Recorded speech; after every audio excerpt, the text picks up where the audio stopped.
Hey guys, so yesterday I was trying to replace the battery and now I'm gonna be trying and doing this again. So welcome to part 2 of today's video.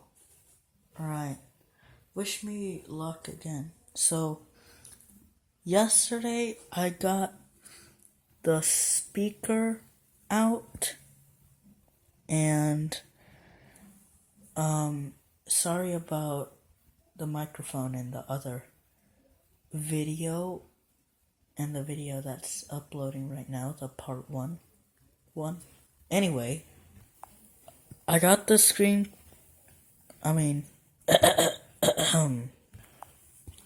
got the speaker out, and while I was peeling it off yesterday, it was not satisfying at all. The peel wasn't satisfying as I thought I hoped. But yeah, we're gonna be trying this again. And if it doesn't work, we're going to the nearest batteries plus bulbs near us. We went there to replace my neighbor's phone. And I think they might have probably finished with it. I don't know. But yeah. Anyways, let's get back to this repair. Part 2. So we got to this part on step 28. And now we need to get the Taptic engine now that we've taken off the speaker.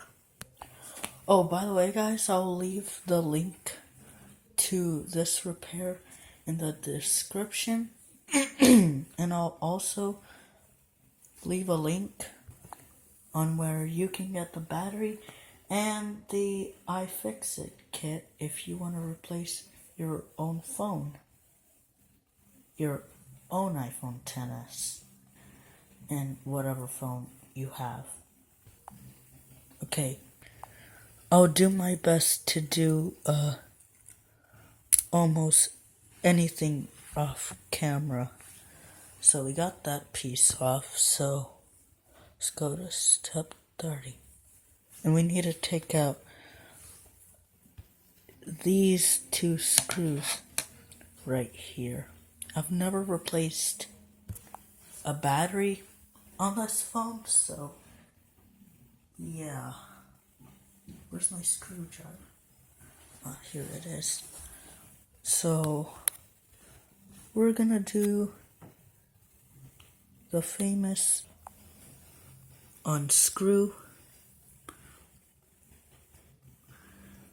And if you're curious where I got the unscrew parts, I got it from Phone Repair Guru. So yeah, that's why I've said unscrew a lot today and yesterday.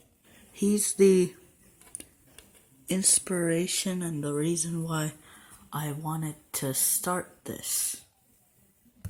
So now that I got the plastic bumper strip out, I think we can just grab it on like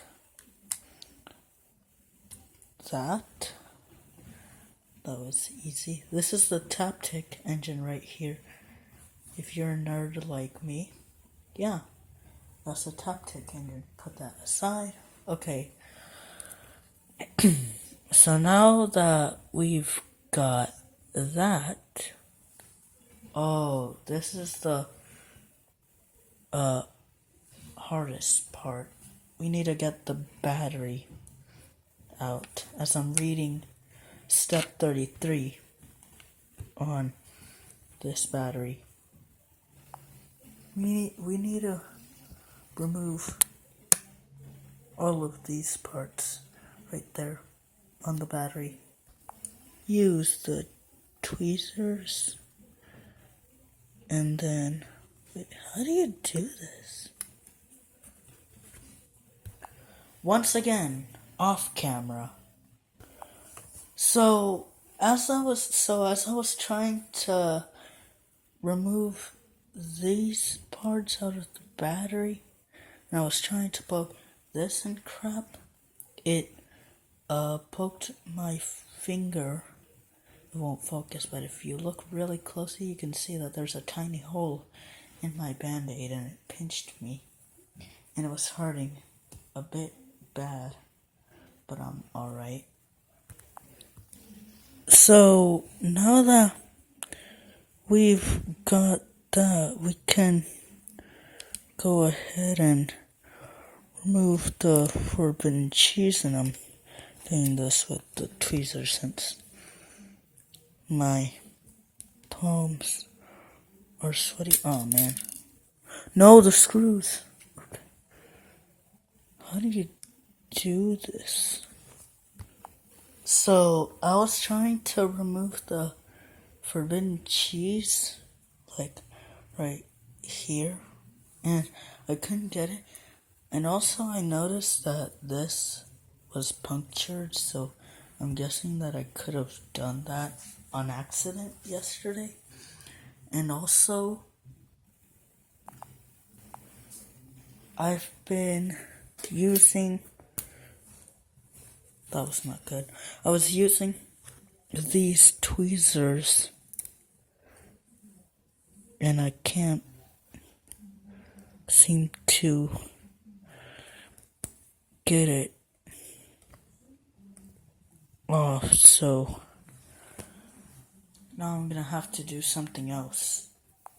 So guys, I can't seem to get the forbidden cheese off, which is I'm thinking about right here, and I don't think I can do this, so yeah, let's go to the batteries plus bulbs. But one problem. If I take this ZTE with me, it'll die really quickly. It dies in 1 second, like I said. So yeah, that's why I can't take this with me. But I think I can do a little vlog about it on my main phone, the 13. So yeah, let's go taking this with me.